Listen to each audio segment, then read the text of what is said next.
Now we are going to talk about Video Views campaign. From your dashboard, click Create Campaign. Then choose Video Views under the Consideration Objective selection.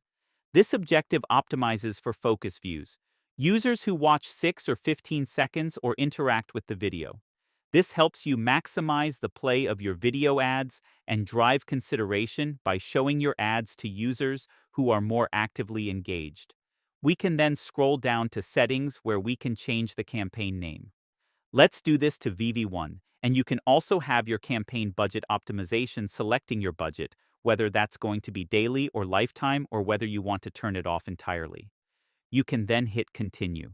This takes us to a page similar to this where you can add it to your ad group name. Let's do this as V1 and you have your placement, targeting, same as before. You have your brand safety and suitability, and then you have budget and schedule.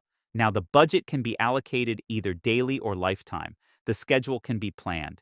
You can also have your day partying where you decide whether you want your ad to run all day or you want it to run only within specific hours. Now, where it gets really specific for video views and it changes is in this bidding and optimization section. Here you can have your optimization goal, which allows you to either have 6-second views, which is a focus view.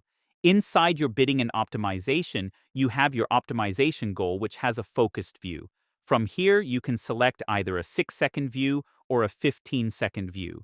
Now, this can be really handy, for example, for a snack brand that uses video views to optimize for 15-second views. CPCV bidding helps build recall. You can also go to advanced settings. A great example of this could be a product demo. For example, the gadget company schedules their video for evenings when users are watching tutorials and unboxings, boosting focused view rate. Or for brand awareness, when a snack brand company uses video views optimized for 15-second views. This is it for a video views campaign inside TikTok Ads Manager. This is it for this lesson.